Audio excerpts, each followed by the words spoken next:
Selamat datang kembali di perkuliahan aljabar lanjut. Kali ini kita akan melanjutkan pembahasan kita tentang bab 4.3 yaitu tentang proyeksi ortogonal. Nah, sebelum kita lanjutkan materinya, di sini saya ingin mencoba membuktikan dulu definisi proyeksi yang didefinisikan pada definisi 4.3.1 nih ya. Itu tuh benar adalah operator linier ya. Jadi definisi pada 4.3.1 kan ambil V sebarang, maka jika ya V ada di W, proyeksi dari V itu adalah sama dengan V, tapi jika V itu ada di W ortogonal, maka proyeksi V itu sama dengan 0 ya. Nah, ini yang dikatakan di definisi 43.1. Nah, namun kita tahu bahwa W dengan W ortogonal itu adalah hasil tambah langsung ya. Jadi ambil V di V, maka V itu sama dengan W ditambah W aksen, di mana W itu ada di W besar dan W aksen itu ada di W ortogonal gitu ya. Nah, sekarang saya ambil dua vektor yang lain gitu ya. Ambil U misalkan ada di V, maka U juga sama dengan, misalkan saya pakai X ya, X dan X aksen, di mana X yang ini ada di W dan X aksen ada di W ortogonal. Nih, saya akan membuktikan bahwa proyeksi dari U plus V itu sama dengan proyeksi U ditambah proyeksi V ya. Nah, di sini saya akan membuktikan ini. Nah, pertama-tama apa itu proyeksi U? Saya tulis di sini ya. Jadi proyeksi U itu adalah proyeksi dari X ditambah X aksen ya. Dan ini hasilnya itu adalah adalah X langsung ya, gitu ya. Nah, sementara dengan yang V juga sama ya. Ini adalah karena kita tahu V itu adalah W ditambah W aksen ya, maka proyeksi dari V ke subruang W itu adalah langsung W ya. Nah, sekarang kita akan membuktikan bahwa proyeksi U ditambah V itu adalah X plus W gitu ya. Maka ini proyeksi dari U tambah V itu adalah ini W ditambah W aksen ditambah X ditambah X aksen. Maka ini adalah proyeksi dari W ditambah X. Nah, ini ditambah X aksen ditambah W aksen ya.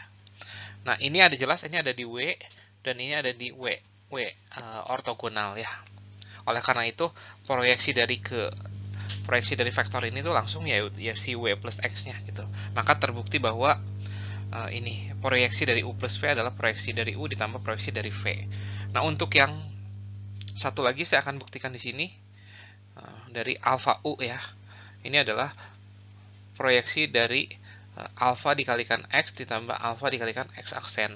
Nah, ini jelas ada di W, ini jelas ada di W ortogonal, karena W dan W ortogonal itu ada subruang, maka proyeksi dari alfa itu ada langsung yang ininya ya, yaitu ada alfa dikalikan proyeksi dari U. Nah, jadi dengan ini terbukti bahwa proyeksi ortogonal itu benar adalah operator linier ya. Selanjutnya saya ada satu contoh soal. Nah, di sini terakhir pembahasan kita kan tentang teorema 433, di mana di situ tuh kita sudah mengetahui formula untuk menghitung proyeksi ortogonal ya. Nah, sekarang kita ingin mencari matriks representasi dari operator proyeksi ortogonal ke subruang W gitu ya. Nah, jadi kita tahu bahwa operator proyeksi ini tuh adalah dari V ke V ya. Dan kalau V itu adalah sama dengan Rn dan maka ini juga Rn, maka karena proyeksi ortogonal itu adalah operator linier, maka pasti ada matriks sehingga kita punya seperti ini nih. Nah, pertanyaannya itu carilah A-nya itu apa gitu ya. Nah, semoga cukup jelas masalahnya itu. Nah, untuk itu biasanya kita harus mencari basis ortonormal dulu ya dari si W ini. Jadi ketiga vektor ini akan saya ortonormalkan. W1 sama W2, sorry ini namanya V1 ya. V1 sama V2, V3 ya. V1 dengan V2 tuh kebetulan sudah ortogonal, berarti kita cukup mencari W3 ya. Jadi W1-nya itu adalah V1, W2-nya itu adalah V2, dan sekarang kita cari W3-nya, yaitu adalah 1, 1, 1, 1, dikurangin hasil kali dalam V3 dengan V1, yaitu adalah 3. Nah, dibagi dengan hasil kali dalam antara W1 dengan W1, yaitu 5. Yaitu 1, 2, 0, 0. Nah, kemudian kita hasil kali dalam antara V3 dengan V2, yaitu 3. Nah, hasil kali dalam antara V2 dengan V2, yaitu 5. Ya. 0, 0, 1, 2 ya. Nah, di sini kita akan mendapatkan bahwa W3 adalah vektor ini. Ya.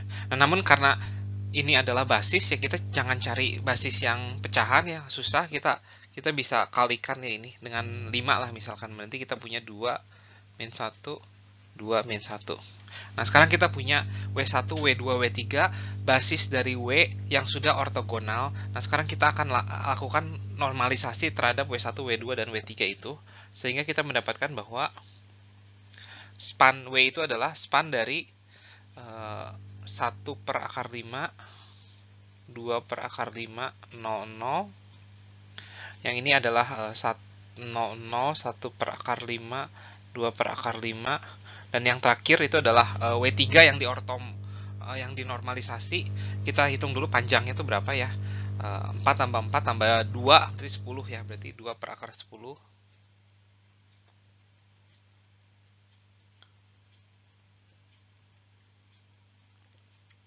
Nah, dengan ini kita sudah mendapatkan basis yang ortonormal untuk subruang W. Nah, sekarang kita akan mencari matriks proyeksinya. Yaitu kita cukup petakan semua basis standar dari si V ya. Berarti kita cari peta dari 100, 0100, 0001 dan itu, dan kita akan mendapatkan. Nah, di sini saya sudah lakukan proyeksi 1000 ke subruang W. Nah, ini adalah hasil kali dalam antara 1000 dengan U1 ya. Ini adalah U1. Nah, kemudian hasil kali dalam 1000 dengan U2 itu 0 ya.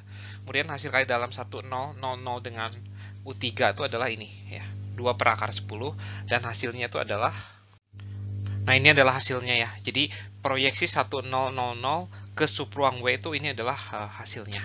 Nah, kita bisa lakukan hal yang sama untuk ketiga basis yang lain. 00 kita proyeksikan semuanya ke subruang W. Nah, nanti hasilnya itu adalah jadi kolom-kolom dari si matriks si A. Ya, semoga cukup jelas ya. Nah, ini adalah contoh lanjutan. Nah, sekarang kalau tadi diminta untuk mencari matriks representasi dari operator proyeksi ke subruang W, nah sekarang Anda diminta untuk mencari matriks representasi dari operator proyeksi ke subruang W ortogonal ya. Nah, untuk itu kita harus cari tahu dulu basis dari subruang W ortogonal itu apa gitu ya. Nah, kita akan cari dulu basisnya. Gimana cara cari basisnya? Berarti kita harus cari semua vektor ya. X, Y, Z. Mungkin kita pakai X1, X2, X3, X4 ya. Yang tegak lurus dengan semua basis dari semua elemen basis dari si W ya. Ya, kebetulan kita pakai yang originalnya ya, nggak masalah ya. 1, 1, 1, 1 gitu ya. Nah, dari sini kita akan mendapatkan 3 buah persamaan ya. X1 tambah 2X2 sama dengan 0. X3 ditambah 2X4 sama dengan 0. Dan X1 tambah X2. Nah, ini akan saya bentuk sebagai matriks. 1, 2, 0, 0, 0, 0, 1, 2, 1, 1, 1, 1 ya. Nah, akan saya lakukan operasi baris elementer. Ya, saya mendapatkan ini 0, min 1, 1, 1 ya.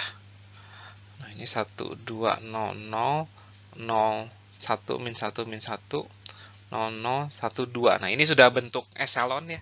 Nah, di sini kita lihat bahwa kita punya 3 persamaan dan 4 variabel, berarti ada 1 parameter bebas. Ya, berarti intinya basis dari si W, dimensi dari si W ortogonal itu adalah 1 ya. Karena dimensi dari si W itu adalah 3 ya. Jadi kita punya dimensi dari si W ortogonal kan N dikurangi dimensi dari si W. Nah, apakah basis dari si W ortogonal? Jadi W ortogonal itu adalah span dari apa? Ya. Nah, saya pilih si X4 yang jadi parameter bebas, ya ini jadi 1. Akibatnya si X3-nya itu haruslah min 2, ya. Akibatnya si X2 itu harus berapa? Harus min 1, dan yang terakhir karena X1 itu adalah min 2 kali X2 ya, berarti adalah 2 ya. Nah, ini kita cek aja apakah vektor ini tuh ortogonal dengan setiap vektor di sini gitu ya. Dan ternyata iya ya. Nah, sekarang kita akan cari karena ini kebetulan kita cuma punya satu basis, berarti kita nggak perlu melakukan kita nggak perlu melakukan Gram-Schmidt karena ini udah saling ortogonal dengan dirinya sendiri ya. Karena cuma ada satu, mungkin yang perlu kita lakukan adalah menormalisasi ya. Berarti 2 per akar 10 min 1 per akar 10 min 2 per dan 1 per akar 10. Nah, kemudian kita lakukan proyeksi. Mungkin saya akan singkat aja notasinya. Berarti 1, 0, 0 kita proyeksikan dengan operator proyeksi ini menjadi apa nih? Kita hasil kali dalamkan dengan ini, berarti 2 per akar 10 dikali dengan dia sendiri ya. Min 1 per akar 10 min 2 per akar 10 1 per akar 10 ya. Jadinya apa nih? Adalah 2 per 10 atau 4 per 10 min 2 per 10 min 4 per 10 dan yang terakhir adalah 2 per 10. Atau kalau disederhanakan menjadi 2 per 5 min 1 per 5 min 2 per 5 dan 1 per 5 ya. Dan kita lihat hasilnya ini tuh pasti ortogonal juga dengan ke semua vektor di W ya. Nah, kita lakukan hal yang sama untuk ke semua vektor basisnya 0. Dan yang terakhir adalah ini 0, 0, 0, 1 ya. Nah, di sini saya dengan cepat sudah saya lakukan proyeksi dari setiap basis di R4 ya, dari setiap vektor basis standar di R4. Nah, sehingga kita bisa mendapatkan matriks A-nya atau matriks representasi dari ini proyeksi ke subruang W ortogonal itu adalah ini ya. 2 per 5 min 1 per 5 min 2 per 5 1 per 5. Ini kolom satunya, kolom 2-nya ini 1 per 10. Kolom ketiganya adalah ini, min 2 per 5, ya ini ya, kolom ketiganya. 2 per 5, min 1 per 5, dan yang terakhir ini kolom keempatnya. Min 1 per 10, min 1 per 5, dan ini 1 per 10. Nah, semoga cukup jelas bagaimana saya mendapatkan vektor A ini, matriks A ini ya.